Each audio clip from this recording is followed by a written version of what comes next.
episode of the Nazi Podcast, and this one is all about for AEW with AEW All Out.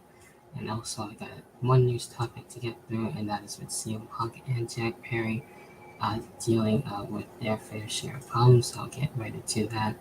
Uh, with everything that happened basically throughout not just for this weekend, but it looks like this altercation actually happened for All In for last weekend, and then one thing led to another, and CM Punk ended up eventually getting released, not able to be at AEW All Out in his hometown, and Jack Perry also ended up being suspended. So as a CM Punk fan, this one definitely sucks on that because I wanted to see a whole lot more from CM Punk. I'm sure Jeff Perry will be back at some point. This is basically not too long ago, too. Like I said last weekend for AEW with All In, and most recently, shortly after, with CM Punk and his fair share of problems with the elite and everything. So eventually that worked out. So hopefully this will work out. I don't know if CM Punk is going to go to the company or not. There's a lot of speculation on that. Um, in a way, I wouldn't mind him seeing going to the WWE, but at the same time, I wouldn't mind him eventually working things out and working out a new deal with AEW at some point. So that remains to be seen. So that basically sucks on that, and hopefully things, like I said, it will get worked out between both of the two and everything. And if they really wanted to have a match to settle things, if they are able to come back, which I'm sure Jack Perry has more of a chance on that, on coming back. So just a lot of drama to be able to deal with that, which is unfortunate.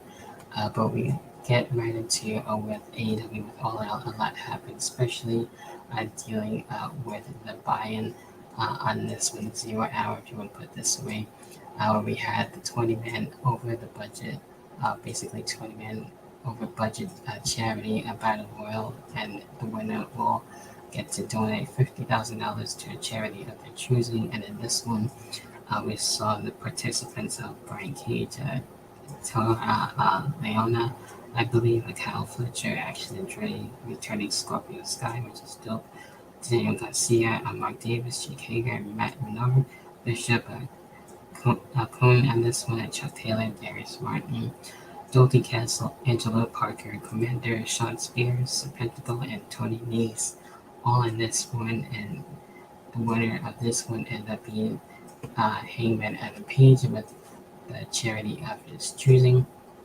And we had the women's match, Willow Nightingale, Sky Blue, and Hikaru Shida, actually defeating Athena Diamante and Mercedes Martinez with Billy Starks on this one. Really exciting stuff there.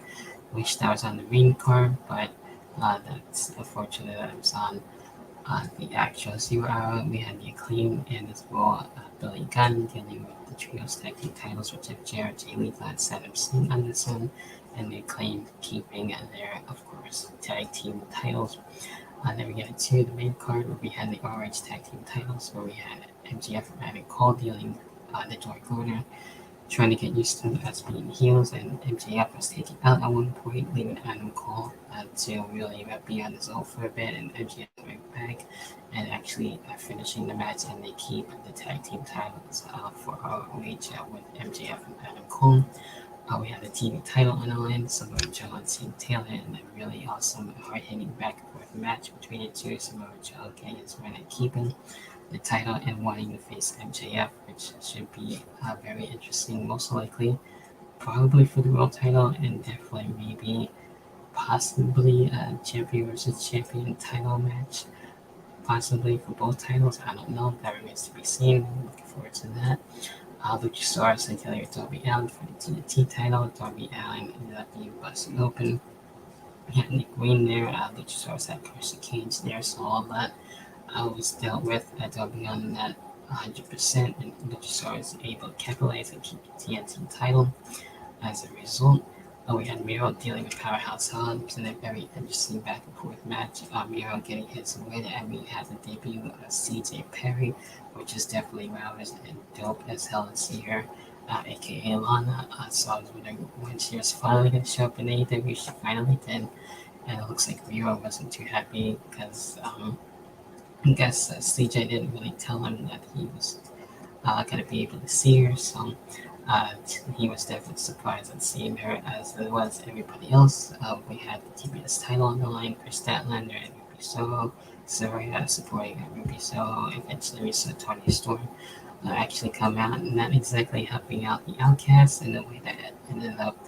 Uh, Dealt with Chris Statlander capitalizing and actually getting the win and keeping the TBS title. So it looks like maybe Tony Storm might be turning face. So we'll see what happens there. Then we get into Brian Danielson and Ricky Starks in the no DQ strap match. Ricky Starks really riding Ricky the Dragon Steamboat. Got a different dragon. Of course, Brian Danielson, awesome match between the two. Ended up being a bloody battle for sure. And Brian Danielson actually getting the win there, so that was really crazy for sure. Then we got BCC, Claudio Castagnoli, really unit, Eddie Kingston and Shibata in a tag team match. A really cool back and forth stuff. We got BCC getting their win there. Then we get into to catch that and as well Kenny Omega on this one. A really awesome back and forth match. I really like to catch that as a heel, and he actually got the win here for sure. So we'll see what happens next between the two. And then we get into with JY and Chase Robinson and the Guns being able to deal with FTR. And this is where CM Punk was supposed to be in this match until the whole drama and everything else happened, and dealing with the Young Bucks as well. With Bullet Club Gold actually getting the win there. So it was definitely an awesome match. Really cool spots, definitely for sure. With that, really fun there. Then we get into the main event, no title match, the AEW International title on the line. John Moxley and Orange Cassidy going at it back and forth, and ended up being a bloody battle, mainly for Orange Cassidy in that sense, and putting on fight for sure and not winning. Um, Unfortunately, sucks that he didn't get to win, but he definitely was making sure that he was able to try and win to keep the title.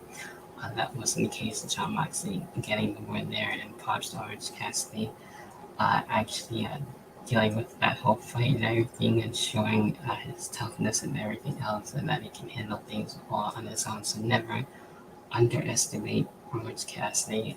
Really dope back and forth match for sure.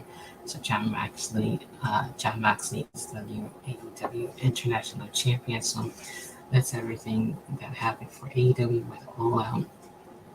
Really enjoyed the pay per view. It definitely surprised me for sure. Even though it was back to back with All In within a week, so it looks like they might be doing that kind of sort of back to back, since AEW wants to do pay per views every month now as well. So we'll see what happens with the next one, which will be Wrestle Dream, to my understanding, as the next pay per view for next month. So that should be interesting on that. What are your thoughts on AEW All Out? Everything that happened throughout the holiday weekend. I know it was a lot to actually get through, but it was fun. It all started for me for SmackDown going to Hershey, Pennsylvania. That was amazing and fun there. Of course, we had Payback, and then we had AEW All Out and MLW over Fury Road. So a lot all in one. What did you think about the whole entire weekend as a whole? Definitely leave a like, subscribe, and hit the notification bell to stay notified for all things in the Hot Seat Podcast. And check out the link tree as always. I appreciate the support. With that being said, this has been it for another episode of the Hot Seat Podcast, and I'll catch everyone next time for another episode.